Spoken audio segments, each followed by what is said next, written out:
right. Hello, everyone. I am Alex Lim, your host, and welcome back, one and all, to AuthorStory, the home of authors and stories that matter.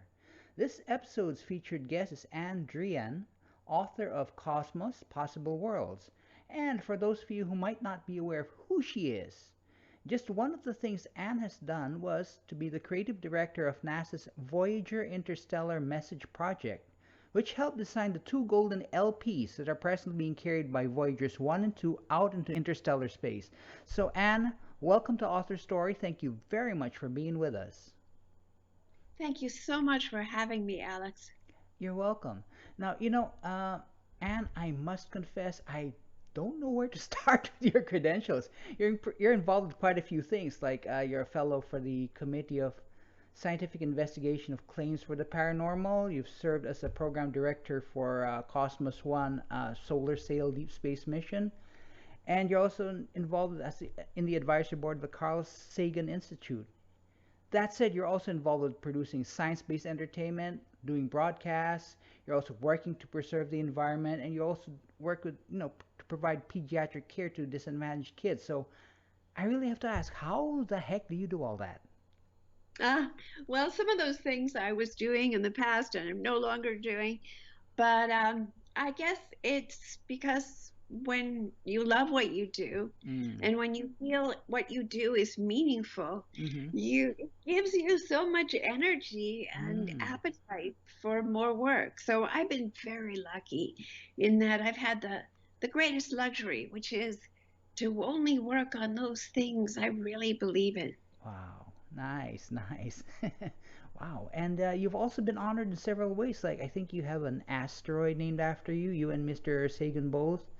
And, Yeah, yeah, and we each have asteroids that are in perpetual wedding ring orbit mm-hmm, around the sun, mm-hmm. which I find very romantic.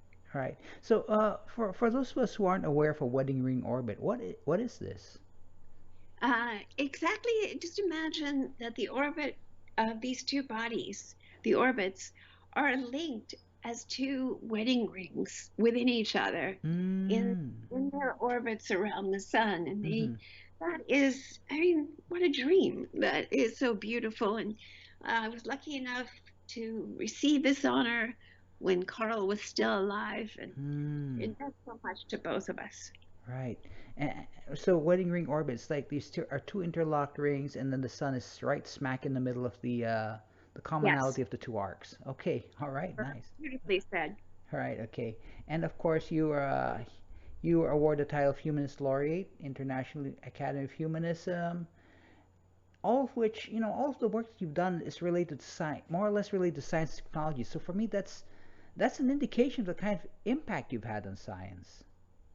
Well, I don't know if I've had any impact on science, but I certainly have spent my life trying to tear down the walls Mm-hmm. that have alienated so many of us, Mm-hmm. like me, who are not scientists. Mm-hmm. Tear down those walls that exclude us, because for me, the dream of a democratic society and is inextricably woven with the Mm-hmm. idea that all of us be informed decision makers.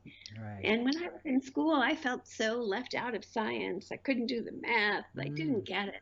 And so for me, the way of involving the largest possible global audience Mm-hmm. is to find those stories, Mm-hmm. to find those heroes of whom you've never heard, who are a doorway, whose lives are a doorway Mm-hmm. into the ownership of these ideas. Mm. Okay. And you do mention that you weren't really strong in science as a child. What inspired you to get involved with, well, storytelling and in science the way you presently are today? Well, I always wanted to be a writer since I was, I mean, a very little girl. Mm-hmm. And my mother inspired me to do that. My dad also. They were just, lower middle class people living Mm-hmm. in Queens, but they read to me assiduously and introduced me to the great works of literature. So I wanted to be a writer. Mm-hmm. And my interest in science only began when I first discovered the pre-Socratic philosophers, the first people of whom we know to say that the gods are not an explanation for the way things are. Mm-hmm. When the thunder roars, and the lightning makes the air crackle, Mm-hmm. it's not because the gods are angry. Mm-hmm. There's a natural cause, and Mm-hmm. we will discover it. I found that inspiring, and then my great good fortune was for my orbit to intersect with Carl Sagan's. Mm-hmm. And to me, I think he was the greatest teacher of modern times. And Mm-hmm. so I had this amazing tutorial for 20 years, day and night. I could ask any question, Mm-hmm. and it would never be considered, silly, Right. and it would always be answered in the most beautiful, clear Mm-hmm. possible way. And Right. so I'm very ridiculously lucky. Wow. Nice. Nice. And okay, so let's move on a little bit. I mean, this interview might be about causes possible worlds, but like to go into a few other things before that.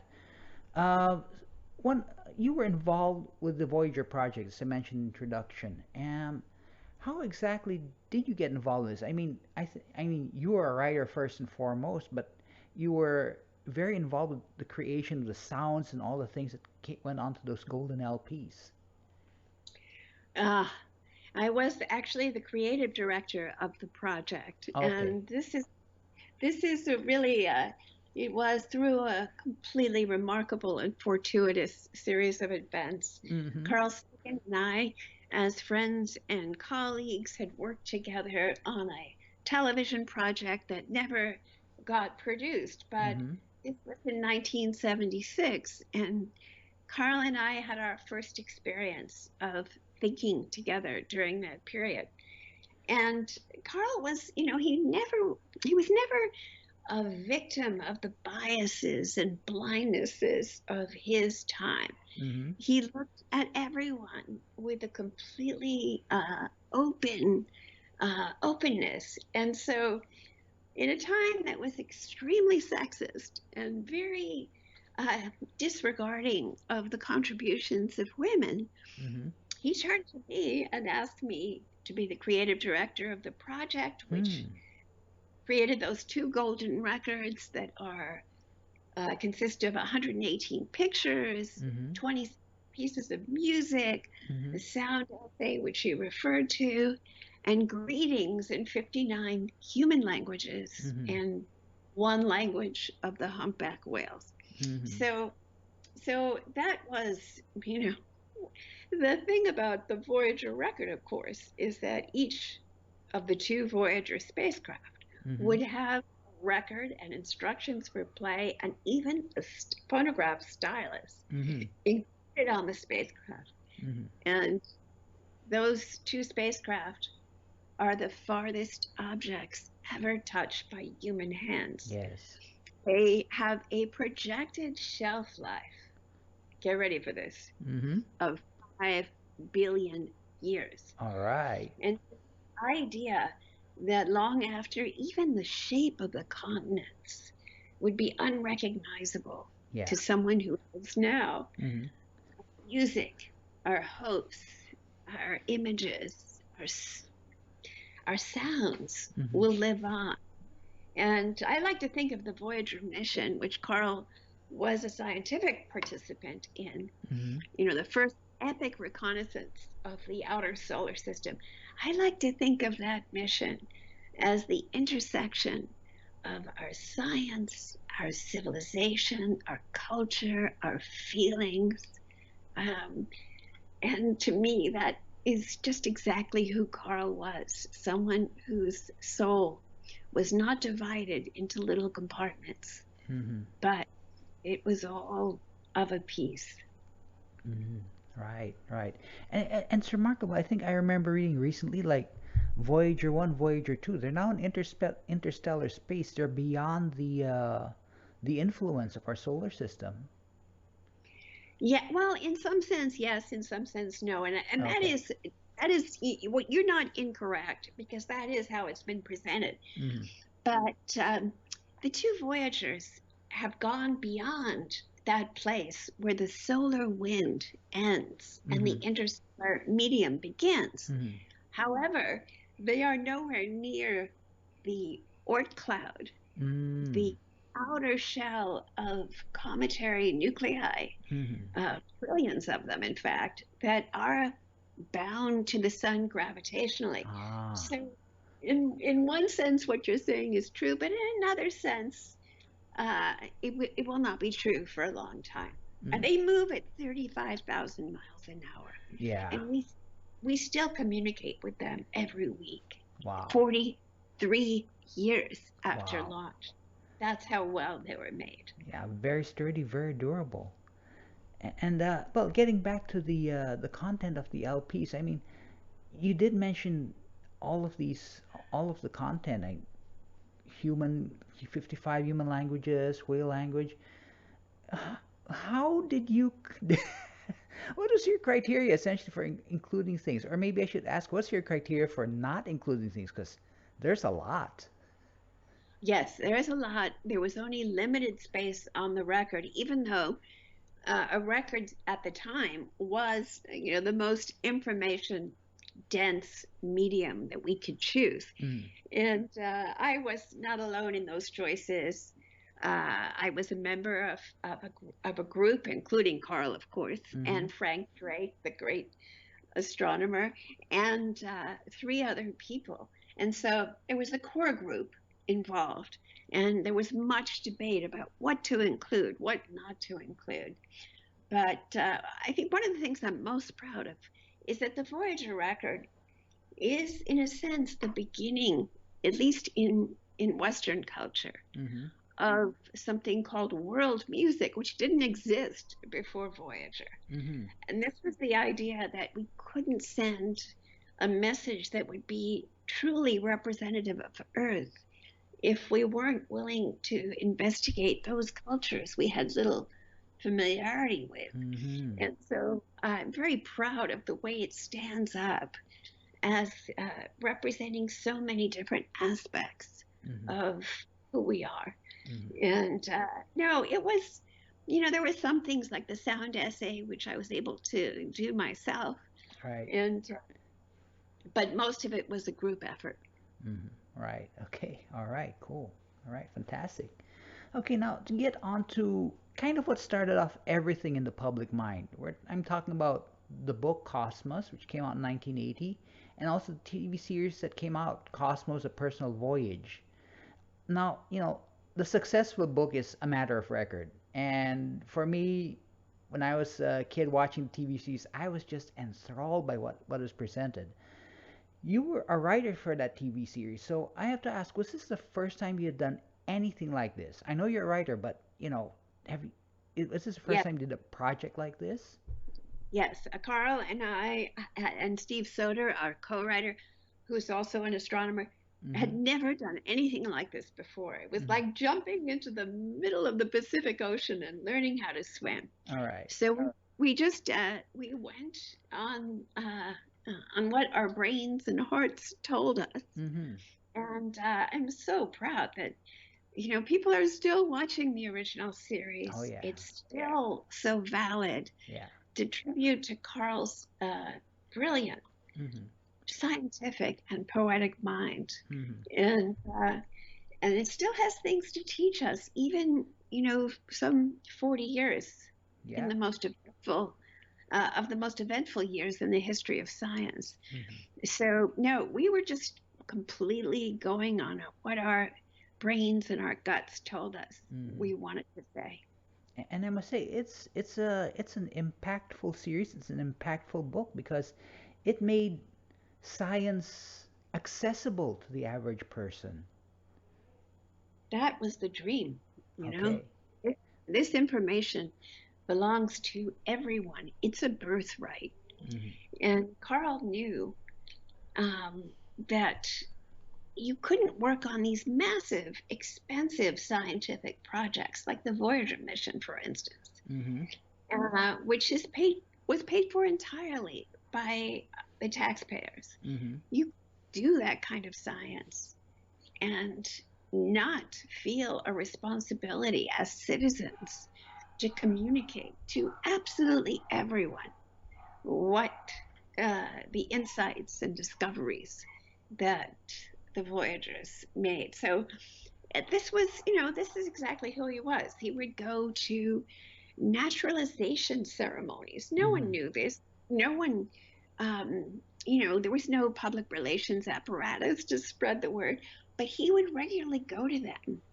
And it was because he really believed in citizenship, Mm-hmm. and he really believed in, uh, what he loved most about the United States was its openness to immigrants, its Mm-hmm. acceptance and embrace of the people of the world. That's what he thought made us so innovative and so powerful.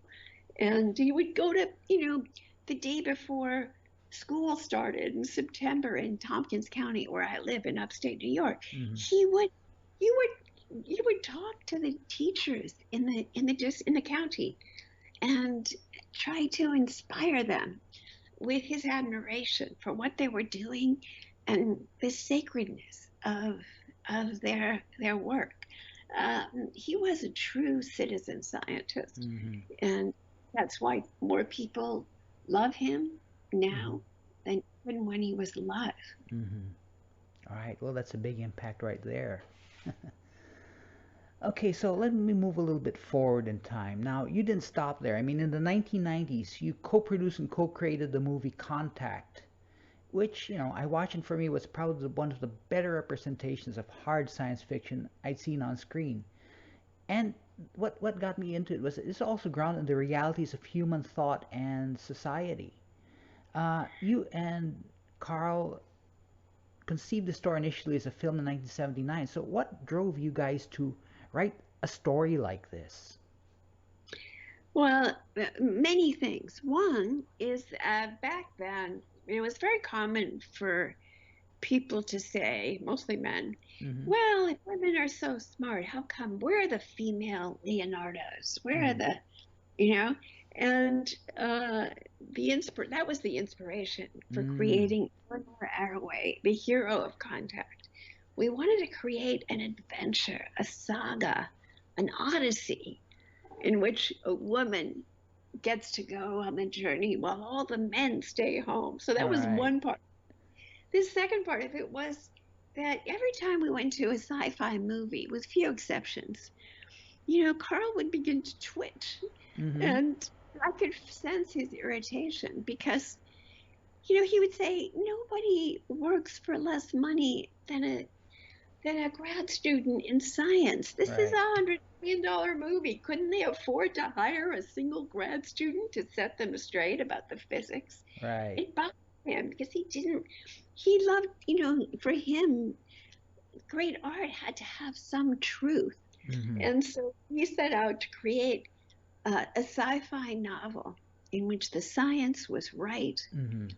in which, but in, and then the fact that the science was right made it more persuasive, gave it a longer life, Yeah. because these truths were woven through every page. Mm-hmm. And so that was the inspiration for Contact. Mm-hmm.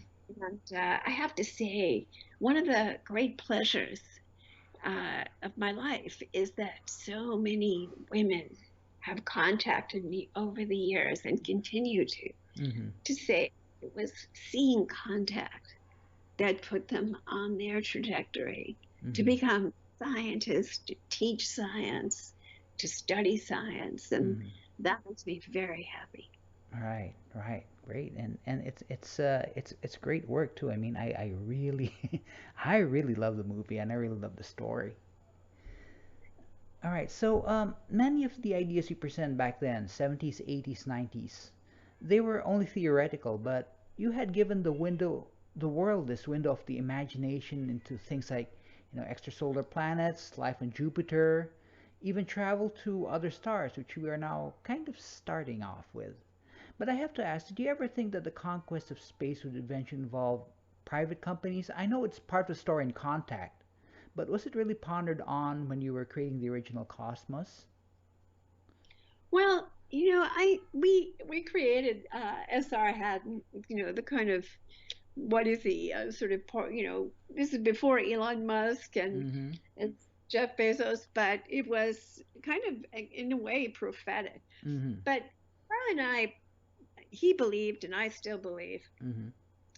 that, you know, it's a kind of great leap backward Mm-hmm. to depend on the whim of the super rich Mm-hmm. to pave the way to the Mm-hmm. stars. I think, you know, even back during the Apollo project, and Voyager and Viking and Cassini and all of those missions, you know, even if I was at odds with the policies of the US government and Mm-hmm. felt some shame regarding its conduct, Mm-hmm. I could take excuse me, I could take pride in these achievements. Mm-hmm. And it meant something to me that everyone was part of that. Mm-hmm. And to me, I think it's like a trip back into the Mm-hmm. 19th, 18th century. Right. Imagine that, you know, on the whim or this or that person, we will go. Mm-hmm. I don't I don't like that actually. I really think it's a step backwards. Mm-hmm. And would love to see the return, especially because the motives of people and corporations Mm-hmm. and governments too, of course. But Mm-hmm. you know, there is so much subject. They're so. It just seems wrong to me. It's like we're heading in the wrong direction. Mm. Okay. All right. All right. Got that. Okay. Now, on to the main event, so to speak. Cosmos, a Spacetime Odyssey, which came out in 2014 is a TV series. And this year's Cosmos, Possible Worlds, which, like the original Cosmos, is both a TV series and a book. Now, what interests me about these are that they follow the, how do you put it, the inspired tradition of the original Cosmos, and that these aren't, cut and dried science stories, but they're very real accounts and stories about real role models in science, like Herschel, Mendel, Vavilov, and others, who have changed the world in their own time. And these stories have become very accessible to the average person, particularly since, I mean, the actors who voice these guys, like Seth MacFarlane, Patrick Stewart, Judd Hirsch, they themselves become icons of inspiration for young people. And of course, there's host Neil deGrasse Tyson and people behind the scenes like Bran Braga, who did work on Star Trek. So that said, there is a personal element in the stories. It's not. Is this how you saw these people as a writer? Yes, I thought because this is, you know, the book is a vision of the future we could have if we get our act together. Mm-hmm. And for me, you know, it's trained in a not formally but viscerally in a scientific tradition. Mm-hmm. I was looking for these life stories that lay the evidence, the foundation for the argument for the future. Mm-hmm. I think many of us are so pessimistic and with excellent reason. Right. And it feels like too daunting. It feels like we just can't get our act together on Mm-hmm. Earth. Mm-hmm. And yet, this book, Cosmos Possible Worlds, is my argument that we can. Mm-hmm. And in it, telling the stories, not, you know, not the stories of the Galileos and the household names, Right. but the stories of people you've never met before Mm-hmm. who had such a profound effect on our understanding of nature. Mm-hmm. And each one of them had a very dramatic life experience. Mm-hmm.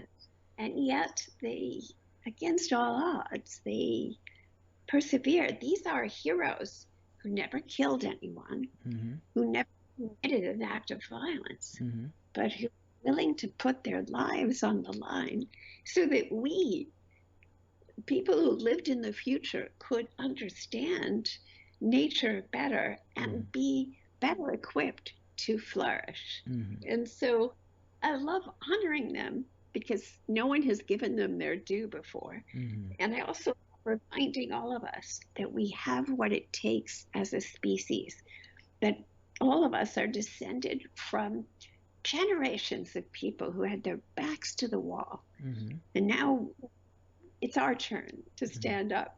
It's our turn to do what is necessary to create a future for our kids that is worthy of them. Mm-hmm. And we have the tools. I also think that science offers redemptive powers to us that we have hardly used, Mm-hmm. and that I go into in the book, that can undo seemingly intractable problems. And that's why the book leads up and the series leads up to a trip to the 2039 New York World's Fair, Mm-hmm. 100 years after little Carl Sagan at age 5 All was right. taken there and given his lifelong trajectory. Mm-hmm. He discovered there that there was such a thing as the future, Mm-hmm. and that science was the way to get there. Mm-hmm. And so, at this moment in our history, when science is under siege from the most powerful, and truth telling has taken a beating like never before in my experience, Mm-hmm. I'm to offer these heroes up and these stories. And this, one book can give you, as the original Cosmos did, All right. and I hope my book does, one book can tell you a series of stories that are fascinating of themselves, but also by the end of the book, you are scientifically literate, Mm-hmm. and you have the tools to know when you're being deceived. Right. Okay. Very nice. Very nice. And would you say that this then would be one at least one of the main intentions of Cosmos, possible worlds? Absolutely. Mm-hmm. It is the main intention to entertain, to excite, and to empower Mm-hmm. the audience. You know, all 3 seasons of Cosmos have been shown in 180 countries around the world. Right. So I like to think of Cosmos, and you mentioned Brandon Braga, Neil deGrasse Tyson, Yes. uh, Seth MacFarlane, also many people, in fact, 987 people, we counted them, Mm-hmm.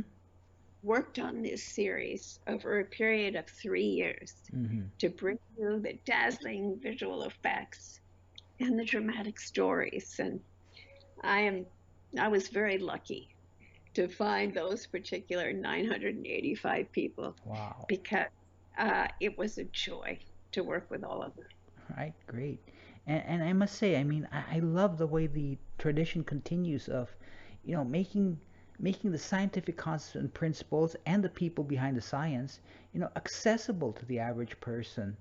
And you know, uh, so I'm kind of wondering, how challenging is it for you? I mean, you're a writer first and foremost, so how challenging is it for you to get these scientific things, people, concepts, principles, and put it in a way that the average person can understand? Well, it's easy for me because if I don't understand it, then I can assume that people who are just like me will not either. Mm, And so that's the test. I have to live with the material. I'm a hunter gatherer of stories, and mm, I pride myself on being able to find those stories that will move and inspire and enlighten. And so, if I find it boring or tedious or unintelligible, I mm-hmm. know I'm not doing my job right.